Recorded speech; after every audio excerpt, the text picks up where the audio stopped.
Welcome back to the IQ Show, everyone. This is Ivan Quintana, and I'm joined here by Cristobal Padron. Pleasure to have you, my friend. Thank you for having me. 15-year attorney, is that right? That's right. All right, here you go. As a present token of my appreciation. Oh, thank you. There you go. All right, I'll open it up. Off camera. There you go. There you go. Thank you. So welcome to the show, Chris.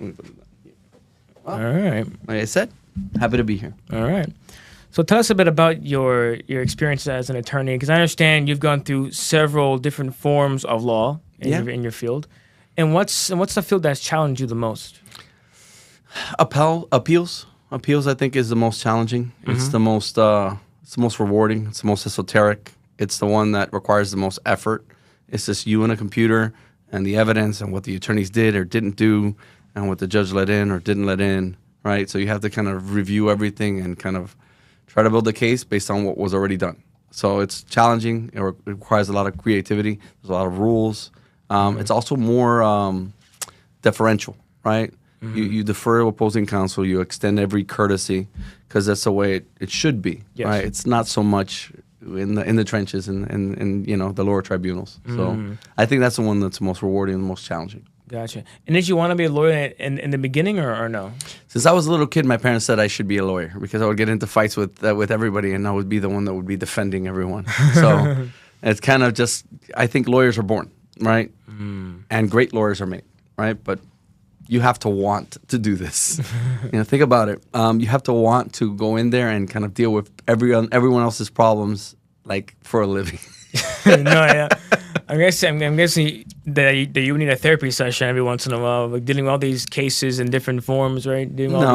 Therapy is for me is the sea. I love to go fishing, and I like to spend time with my 3 boys. So I take them and we do a lot of fun stuff together, and that's really the reason we do these things, right? Mm-hmm. Give them a better life and show them how to be. So be a good example. That's beautiful.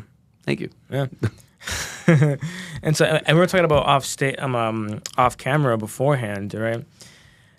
As a lawyer, right? Whenever I think about an attorney, I think of, like I said, Better Call Saul or anything in the movies, or like in the Ted Bundy movie where he's defending himself in the thing, right? Right. Whenever you see like those type of like scenes in films, do you like immediately like cringe at it, or do you like maybe see something? Yeah, we cringe. Most attorneys do not like watching lawyer movies because it's not how it is in real life. They let things in. I find myself yelling at the screen, "Objection! Hearsay! No one would do this in real life, right? Like it's just not the way it is." That said, my favorite movie is My Cousin Vinny. My Cousin Vinny's very similar. It's not exact, but it's very similar to kind of how court is, right? You have a judge. Mm-hmm. That judge has preferences. That's why it's very important to know your judge and know who you're presenting for. Because at the end of the day, what we're selling is a perspective. Mm-hmm. We have our evidence, we support our client's perspective, and we advance it, right? And the idea or the goal is to get the judge to believe or to agree with us. So, again, My Cousin Vinny is funny because it highlights kind of some of the quirks of, it's like the Utes, right? I was like, what is that suit that you're wearing? And he shows up with a funny suit. I've had that issue. I forgot a tie one time, and wow. I got a talking to from the judge. So, but those are the fond memories. Those are like the war stories. So it's fun. And the war stories, and I would imagine like that whenever there's like a celebrity like breakup or like off camera before the whole like Amber Heard, Johnny Depp, you must watch them and be like salivating, like, oh, this is amazing TV. I watched it. It was a great trial. It was a lot of fun to watch. Like I said, I thought both sides did a good job. I thought one side did a much better job than the other. I'm going to keep my opinion to myself. I don't want to upset any Amber Heard or Johnny Depp fans. There you go. It's best if you keep your opinions to yourself in that case. Correct. There's definitely 2 camps. No, but that became like the reality TV show of the century right there. Yeah, and it was funny because you saw a lot of people that were not lawyers kind of jump into the fray and kind of give their opinions on what law is or what should apply. Reddit lawyers. Right. I mean, listen, it's a big problem these days with the AI. A lot of people think they can just do it themselves with ChatGPT. And they get in trouble. They do. I've been there before in high school. Nice. Hey, man. Hey, it was a music class, okay? Right. So it wasn't that much into the academics. Well, I mean, those are some of my favorite memories. I was in the band, a marching band for a long time. I got a scholarship to go to FIU to play the band. Oh, wow. I was in the first Banda del Sol, right? Oh, wow. Playing saxophone. And one of my favorite classes was, which you're probably going to jump into when you jump into FIU. You're going to do appreciation of jazz. I hope he's still teaching it. He's a great guy. Appreciation of jazz? Yeah. It's a music appreciation class. Okay. So it teaches you a lot of like different things that you probably wouldn't listen to, like samba or like from Brazil, right? And it's cool. It's a cool class. It was a fun class. So that's pretty rad. And you've had 325 bench trials, right? Yeah, it's probably higher now. I did that for the JNC, the Judicial Nominating Committee application. So I had to calculate how many trials I have actually done. It's more than that, but again, I don't remember and I don't keep track of the foreclosure ones back when foreclosures were a big deal, right? So 2008 to 2014, 15 is when they started dying out. But that was what everyone was doing, right? Everyone was losing their houses. And what is so a bench trial has to do with like housing? No. A bench trial has to do with how you try the case. So there's the court is the finder of fact, right? They basically say you say A, you say B, and the court makes the decision on whether it's A or B, right? Gotcha. Okay. They determine what the facts are, right? There's two ways of doing that. Either the judge does it, right? Also known as a bench trial, or a jury does it, right? And there's different jury sizes for misdemeanors and felony cases. Family is usually not tried by jury. I have done a couple jury trials civilly, but yeah, generally I do mostly bench work because it's real estate or family or civil cases that don't really require a jury, right? And when you first started into law, out of all the laws you've done, what was the first one you dove into, really? The first thing I started doing was coverage, right? So basically, a lot of attorneys took a lot of cases back when there was foreclosures. And the deal was that they didn't have enough people to cover all the cases. So either you hire associates or you hire people like me that were coverage attorneys. You'd give me the motion, you prep me a little bit, and I'd go in there and go do battle, right? Go try to convince the judge. So that's how I started, and then I had a bunch of my own foreclosure cases, and then additional civil cases. And after that, I started doing evictions because a lot of the clients, I got a bunch of clients that were buying foreclosed houses and flipping them. So they would have to evict tenants and stuff like that, and they had usually buildings and other stuff. So I'd do those evictions. I'd also defend evictions because I got really good with the evictions. And then I was helping a friend of mine with a set of family cases that he got. I liked it a lot. I started doing some of his mediations and stuff. And then he started getting in trouble because he wasn't doing what he was supposed to.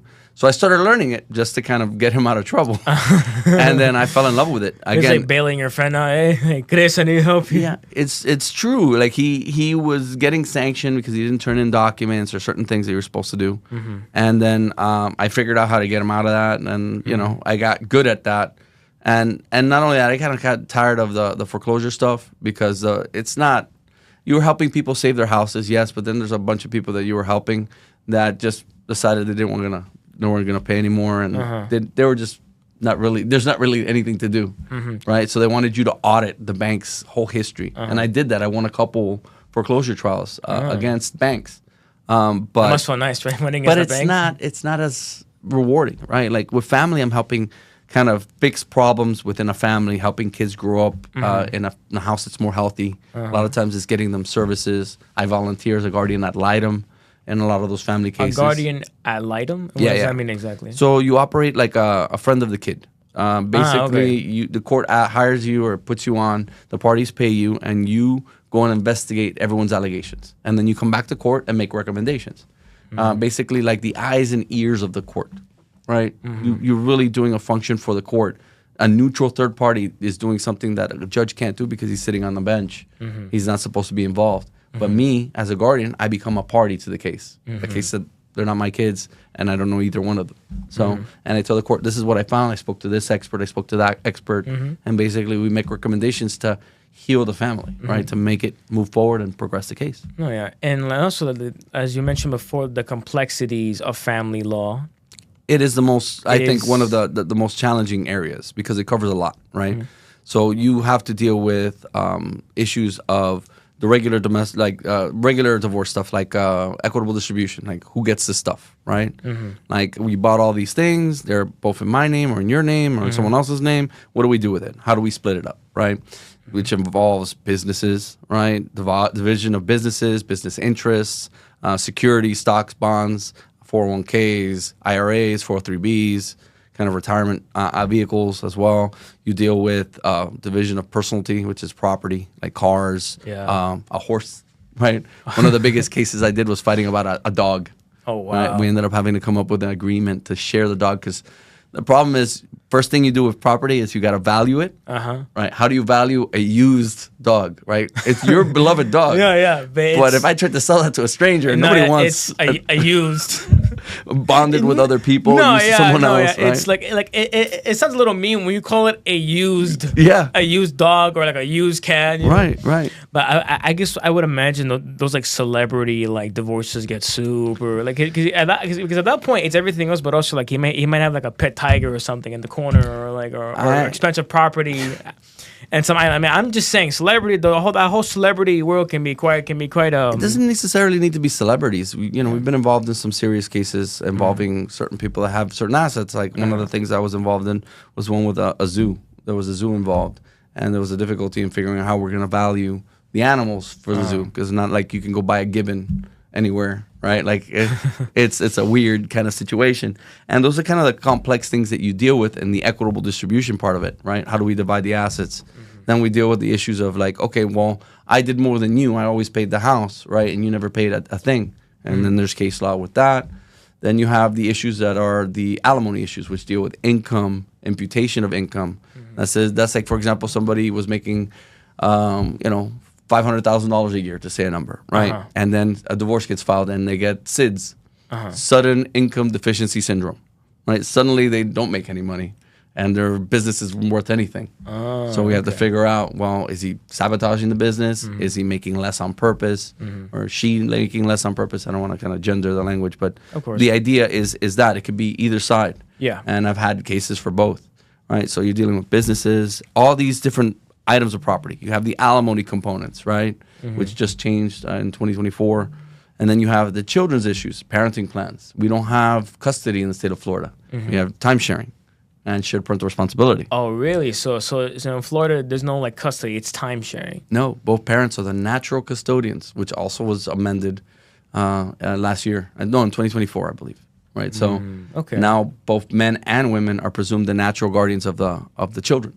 Before, it used to be women, and then you would have to establish it either by signing an acknowledgement of paternity and not rescinding it within 60 days. That was that's the law. Now, again, it's still kind of the same. Your name appears on there, but now you are a natural guardian. If your name is there and you didn't rescind it by operation of law, you're dad. I don't have to start a case to say that you're dad. And that gives men more rights and equal rights, I believe, now to women. And there's a statutory presumption in favor of kind of how the time should work out, which it should be always half. Yes. And I use the term presumption. I'm sure, I don't know if your listeners are familiar with that word. It is not how you would normally use the word presumption. It's a legal word. It's a term of art. It means things, right? So when there's a presumption, it changes the burden of proof to somebody that's challenging or rebutting the presumption. Of course. So say, my favorite example is the coconut example that I give people. So let's say there's a legal presumption that a coconut is green, right? Okay. You do nothing, show up to court. The court is obligated to say that the coconut is green. Okay. Now, if I want to challenge that presumption, I have to put on a case saying, hey, that coconut isn't green. I have a photograph of the coconut. It's yellow here on the tree, right? I have a biologist that says that this is a tree that only produces yellow coconuts. I have the actual coconut for you to look at, Judge, and determine that it is yellow. Okay, so when you do that, you've rebutted the presumption. I have the evidence saying, hey, it's not green. Then the burden shifts back to the other side, right? And they have to say, well, the coconut that you took a picture of is actually the neighbor's coconut, and I have the neighbor here to testify, right? The biologist that you use is an animal biologist. That can get ludicrous at a certain point. Like, you need this biologist, but that one isn't right, and get the other one, Your Honor, the neighbors where they can testify that coconut is actually a yellow coconut. That coconut identifies as a yellow coconut, Your Honor. Well, like the biologist, you think, oh, it's slam dunk, I have a biologist. Well, turns out on cross-examination, if I show that biologist is only a biologist certified to deal with animals, what's he making an opinion about a tree for? He's not qualified for that. Yeah. Right? So I could do that. The actual physical coconut. I have a Ring camera where he jumped the fence into the neighbor's house and he took the coconut, Judge. So you can see how you can present an evidence that looks like it's a slam dunk and then it gets shredded by the other side. right? Yeah. That's what presumptions are. It shifts the burden around. But if nobody rebuts it, that's what the law is, right? Yeah. And honestly, like, if I was a judge, I'll give you the whole time he's eating popcorn the whole time. As they did, he's eating popcorn the whole time. Like, there must be like a show at times for the judge as he's sitting there just like watching his debate go up and down. He's just sitting there. Claudio, he has to be straight faced the whole time, but I imagine in his mind he's like, "Oh, this is gonna get good." Some judges are better at poker face than others, right? But it's good because you should always be looking at your judge to kind of get cues. It's like, oh, that looked like that made an impact. Let me hit that point a little harder, right? So there's a lot to it. And again, so we talked about the issue of the property. We talked about the issue of alimony. We talked about the children's issues, again, which has Guardian Ad Litem if there's issues of abuse. That's abuse, abandonment, neglect, dependency, right? Or domestic violence, right? That's another component that gets dealt with these cases regularly. There may be criminal components because somebody committed a crime, hit the other one, committed fraud, embezzled, did a number of things. Like it touches every area, right? Wow. And then the last thing that we deal with is child support and how long that goes on, special needs children. You need to kind of know about medical conditions that kids are presently facing, right? Because that's an additional expense. Say you have somebody that has ODD, oppositional defiance disorder, or ADD, attention deficit. There's different treatment protocols. What if somebody has Asperger's or has autism? Yeah. There's different protocols for that. You deal with registered behavioral therapists, licensed mental health counselors, forensic evaluations, psychological evaluations, psychiatric evaluations. That's a lot. A lot. It's a huge area, right? Whereas if you did civil, you have different cases, but they're pretty narrow. Like we're doing a breach of contract, we're dealing with a breach of contract. It's very rare that you have like 20 different causes of action on one issue. Causes of action are kind of what you're suing, your legal theory of. Yeah. Right. And you also do a lot of private work as well, right? Like private law? All law is private. Public is only done by the state attorney. Right. Oh, okay. Right. So generally speaking, or law administrative when it comes to like private organizations, right? Like you mean like helping nonprofits? Yeah, like nonprofits, or like, for example, because like I understand you work with Marta and her nonprofit of Wings of Freedom. Yeah, Wings of Freedom, and so when you entered into that space, to that family space, is that how you got in contact with her, or actually she was a former client. We had a very difficult case. Martha, and she's very vocal about this. The goal of the Wings of Freedom is to spread awareness and to kind of provide resources to the victims of domestic violence. Because again, there's a couple people that do that and they do very valuable work, like women in distress, right? Yes. But that case came around. I represented her. It was a very horrible case. She was a victim. She survived. There was a lot of allegations with respect to what happened with the children. And ultimately, we were able to settle that case and get into a very good settlement because of the kind of work that we did. And she chose to donate the winnings, the kind of bigger settlement that we were able to get, to start this nonprofit to kind of pay it forward. And she asked me if I would jump on and kind of assist in a legal capacity. And I told her yes. And not only that, I found other attorneys that were willing to kind of donate their time to provide some of these services. It's still kind of getting started. Like we're still organizing a lot of stuff. We have a lot of support. We've spoken at different events. But she spearheads that. And again, I'm here to help in any way, shape, or form I can. And when it comes to dealing with those like in that family law section, that can be pretty like not damaging, but it can like when you've seen too much, it can kind of weigh on you over a certain time. You do become jaded. Yes. That does happen. But again, I've been happily married with my wife 20 years now, together 25. I met her in high school. Oh, wow. So it doesn't mean that it happens. My parents have been married for close to like 27 years now, yeah. Yeah, man. Marriage is work, and you got to keep working at it. But it's one of the most rewarding things that you can do when it's done right? Yeah, with mutual respect and kind of some kind of boundaries, right? You want to hear a funny rule that I have with my wife? I'll go for it. I'm always for this. This is a rule, and she uses it, and I use it too. And okay, let her rip. So when someone says they're sorry, it's done. You can't bring it up anymore.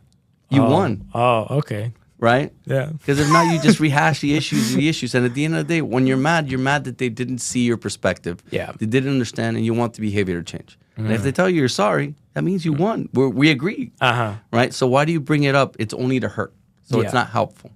So you'll see my wife do it, or I'll do it. I'll be like, objection. I already apologized for that, right? And we laugh. And it's just like, is she also in law as well, or she's thankfully not in law. Oh, okay. Again, lawyers have a very difficult schedule, and it's very difficult for two of them to kind of stay married together. Yeah. With that said, I know a few that have managed it, but it's not the common trend. She's in education. She was a teacher for many years, and now she completed her master's. Was very happy with that. I took over a lot of the household stuff so she can finish her master's, and now she's an assistant principal in Howard Elementary. Oh, wow. It's right by Pinecrest. So Pinecrest. Okay. So this is her first full year that she's going to be in AP. She's going to be done now in 28 days. She reminds me every morning. In 28 days, I'm almost there. 28 days. Right. So okay. And when it comes to like for any advice for any future attorneys out there that want to be in law, they want to do a certain type of law, whatever it is. Different advice for different attorneys. There's like boutique bits of law that you really have to hustle to try to get into, like entertainment law is one I hear a lot. And those are really high-end firms. You need to kind of go through those firms. They don't generally just hire like somebody off the street, a private person. Yeah. Right? So they usually go through the bigger law firms, even though the private people are probably going to care more and do better work, right? Somebody that's dedicated to that. But generally speaking, what I would give as far as advice is if you want to be a lawyer, you got to kind of really be honest with yourself if you're willing to kind of put in the amount of work that it takes. I routinely work 80-hour weeks, right? That's not an unusual thing. And it requires a level of patience because you're going to explain things to people 20 different times. And you may understand it, and you've been doing it a million years, and they don't. So every time you explain it, it becomes more and more painful. The seventh or eighth time that you tell them the same thing. And then you got to be able to be kind of a little bit of a therapist. Right, because these are people that are stressed out. Like in the case of divorce, I tell people it's especially in like divorce family like types of. It's a multiple things. You have the kids issues that you're concerned about, kind of the effect of the divorce on the kids, right? Yeah, the property. You're also, dealing with somebody mourning the loss of a relationship that was a significant part of their life. It's the death of a dream is what I tell people. Like you had a life plan, you had plans to go on vacation, you have 401ks, you had a different kind of thought process about how your life was going to go. And from one day to the next, it's gone. Wow. And now you're kind of left at a loss. So again, mental health is a big deal when it comes to family law. You need people to, even if they don't think they need it, a lot of times when you get them into those therapy sessions as part of your representation, obviously it doesn't come into court unless there's a reason for it. Yeah. But you find that everyone tells you that they benefit from it. Of course. Right? So again, mental health is a big deal in the family. Not so much in civil, but even then you have those kind of conversations where we call them come to Jesus moments. It's like, well, you gotta, this is how much you want to sue for $40,000 and it's going to cost you $80 to take it to trial. This case isn't worth doing. You come out ahead by not doing the case. We can kind of present it and see if we can negotiate a partial settlement, but you're really not going to invest too much money into the case because it's just not worth it. The rewards aren't there. And when it comes to like being in a courtroom, does it ever get like I would imagine like it would be intimidating being in a courtroom and debating and like. I forget about that all the time. The clients tell me it's like because you do this every day, right? Yeah, like, so you kind of just like get like do you like get used to it or do you get reminded of like like. You get used to it. You get used to it, but again, the day you lose the butterflies in your stomach when you're going to trial is the day you should stop being an attorney because it should be exciting. It always is. To me, that's the cake. That is the best part of the case. Rush of it all, is the serotonin hit of going to court and putting on your case and doing the cross-examination, and the clients are like, "Yeah, get them," right? Like that's the fun part of the case. But 90% of the cases settle, so you don't get that treat all the time. If you're a good attorney, you settle, right? Because in Spanish we have a saying, "Pájaro en mano vale más que 100 volando," right? So the outcome that you were able to kind of set up and you can live with is better than letting a stranger kind of decide your case. Okay. So, and for like your future and your career right now, since you're still active in it right now, right?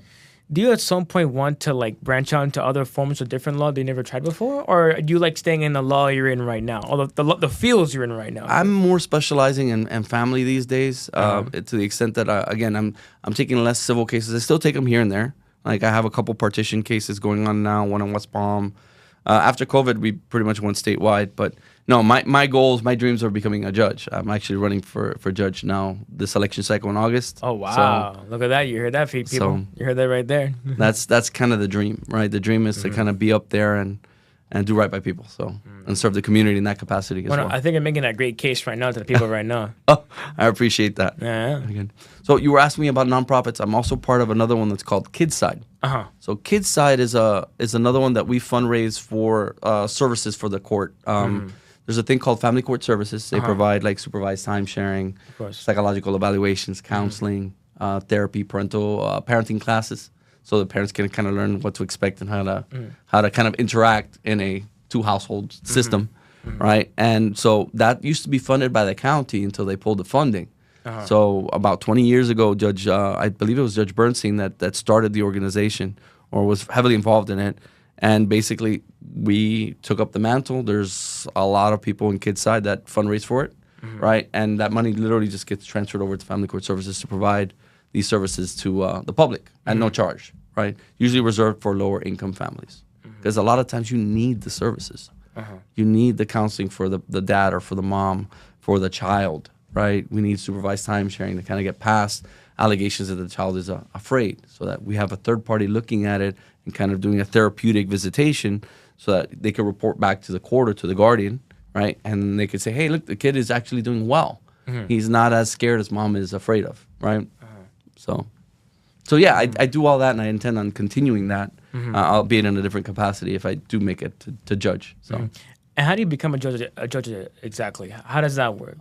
You have to either get appointed through the JNC, the Judicial Nominating Committee, or you have, and that's appointed by the governor, right? Or you get elected. Every years, there are a number of judges that are up for election, and you win or you lose, and that's it. And you basically, it's a countywide campaign, so anybody in the county can vote. But like I said, judges don't really get a whole lot of money because we can't campaign on a particular platform. I can't say I'm for or against something, right? And and when it comes to judges, so you want to be more like a local judge, or do you want to expand more into like Congress or more in those like higher positions? I mean, it'd be wonderful if one day I get appointed to be a federal judge, but no, it's a circuit court seat that I'm looking for. Okay. So a circuit court seat. All right, there's levels of courts, right? So you have your small claims courts, / county courts. Small claims courts are, I believe, it's less than 5,000, if I'm not mistaken, and then up to 50,000 now is the county court, right? So any cases that dealing with money up to $50,000, and then there's the circuit courts, which are above that, and those courts deal with divorce, certain specific areas of law, and things over $50,000. Those are our 3 levels, right, of court system. Civil courts, like for example. Criminal cases, misdemeanors are usually done in county court. Felonies and stuff like that are done in circuit court. Yes. And then you have the appellate courts. So we have the 3rd District Court of Appeals here in Miami-Dade County, the 4th District Court of Appeals up in Broward County. And then those are our 3-judge panel. There's a number of judges that make rulings on those appeals. And then above them is the Supreme Court of Florida. So that's kind of the hierarchy in the state of Florida. And then you have the federal system, which has a colliery, but it generally deals with federal law, not state law. Certain things are state law. Crimes generally are state law creatures, unless there's a federal crime, right, which usually deals with interstate commerce, use of the mail, like white-collar crimes that deal like that. Diversity of jurisdiction type cases, which means that one person lives here and the other person lives somewhere else, but it was like a contract over the mail. And you could sue the defendant there, or you could remove it to kind of federal court, right? But I don't generally deal with those things. I've done a few federal cases, international child abduction cases, and I did some trademark and defense in a couple cases actually. I think one had to do with American Airlines, if I recall correctly. Another one had to do with like a party rental. For American Airlines, that must have been a very interesting one because it's a big company, you know. Yeah, it was funny because I believe the not Greenspoon, it was Greenberg Traurig, right? Huge law firm, multi-million-dollar law firm. They were part of there was like 4 different law firms that were representing American Airlines, and they invite me we have these things called meet and confers. So we basically have to be constantly talking to one another in federal court, because we come up with scheduling orders, when we're going to do certain things, what are the discovery cutoffs. The rules are very similar, but the kind of culture is different, right? And what do you mean by culture exactly? As far as kind of what you're supposed to be doing. Okay. Like in state court, they've been promoting for years that the parties have to kind of speak to each other. The attorney should get on the same page. Okay. So we're not fighting so much in front of the judge. We should kind of work out the issues or narrow them so the judge has a easier time. You know, judges have high caseloads. You're talking about each judge may have 2,000 to 3,000 cases, right? Oh, wow. And you're going to take up a huge chunk of time, and that's going to take away from somebody that may desperately need a more urgent hearing than whether or not, the bank statements were all produced that day. Yeah. Right? So in federal court, you kind of have those meet and confers regularly, and you kind of work out your issues. So they invited me up to Greenberg-Traurig, invited me up to kind of a work lunch, right, working lunch, and they brought me into a conference room, right, and I'm expecting all the attorneys to show up. And then there's TVs on the walls, and then all the TVs turn on. So everyone's in their own desks in different states having lunch. I'm like, guys, I could have done this from my house. I didn't have to come physically into Greenberg-Traurig. But, those are kind of like strategy things, like to intimidate opposing counsel and whatever. But I have to ask this. As an attorney, have you seen, it's going to be a little silly, but have you seen Suits? Yeah, I've seen Suits. Do you think it's very accurate, or do you absolutely hate it? Absolutely not true. No way in shape or form or whatever. It's glamorizing what attorneys are like. Most attorneys are not like that. So do you look at them and be like, I wish it was that nice? Or like, I wish I had that guy's photographic memory. Just read things and regurgitate it, or just cite it from Like that's an insane kind of superpower. I actually knew a kid who actually had photographic memory, and he would never study for tests ever. He just got the text literally like hours before the test. He would grab the textbook, scroll through it, read it, close it, do the test, get a perfect score on it, and everyone's just kind of be like, "This is me." I'm next to math class, just like. I mean, definitely a superpower. I mean, that would be very advantageous in these kind of cases. But I mean, you don't need that. I mean, again, the best thing is you're working these cases over time, so the constant exposure to the case helps you memorize it. And not only that, there's the old trusty college, university pump and dump method, right? So you pump right before trial, like 2 days, just working hard to memorize. You write your opening, you go through your questions, you prepare, and then you put on your show. And the minute you're done with that show, it's all gone. It's like poof. Because you're going through that mental effort of having it all keyed in, and you can cite to the docket. It's like docket entry number 32, judge, filed on May 12th, right? With confidence and conviction, right? That's part of the show. So you kind of need your own like poker face in a way to be like judge, law, something, and the judge has to look at you and be like, okay. The key is you got to believe what you're saying, right? So again, it does help not to make disingenuous arguments or frivolous arguments. So the preparation helps you avoid that. So and like I would imagine those like debates, like keeping your cool must be so important in those times, because it can be like frustrating, the constant like battle. It's like this like really verbal. It's literally a verbal chess match as you're going back and forth. It's challenging sometimes because there's some kind of cases that the judge has a little less control with the courtroom management, right? So you have opposing counsel interrupting you. Or calling you a liar, or calling you names. Yeah. Right. Oh really? Yeah. People have gotten in trouble for that. They can do name calling. Wow. No, they can't.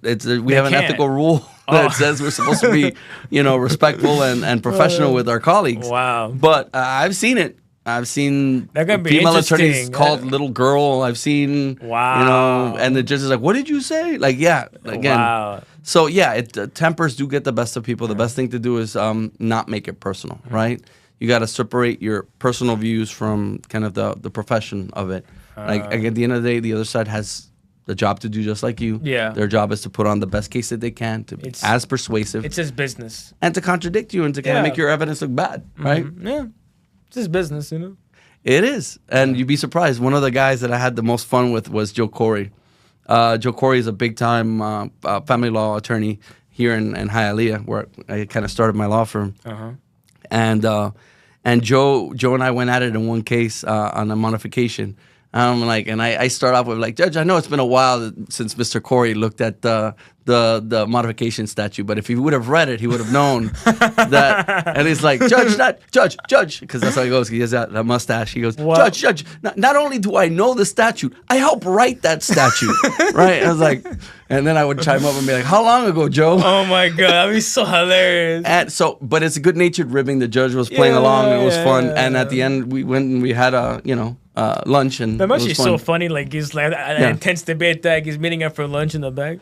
Yeah, I mean Joe is really good at cross. I gotta give him that. He has a knack for kind of scratching where you don't want to be scratched. Right? Okay. So, but that comes with years and with practice, and he's one of the best. Mm-hmm. So, no, if I was I would just say this: if I was in that courtroom, it's like I'll just be in the back, like, don't disrespect like that. You can go to any courtroom and watch any case going on, as long as it's not an adoption or a special type case, like a child abuse case. Okay. Right. But those cases are, again, anybody can walk in and it's open to the public. The judge is going to ask you why you're there, but you tell them, I just wanted to see kind of a real case and how it goes. I came for the show. It's not always as exciting. Sometimes you get some good ones. Yeah, I had a DV one that was hilarious. That the guy was having he was stalking the ex, and he was beating on the door, and he broke a couple things. But then it kind of took a turn. He was like taking off his shirt and dancing in the Ring camera. Like it was really a very, very interesting case, right? So cool. Wow. Any more interesting questions that you want to? Well, I think I'm topped up for now, at least. I think we're good for now. Well, everyone, thank you so much. Thank you, Chris, for coming along to the show. So please, everyone, like, share, subscribe, and I'll see you guys next time.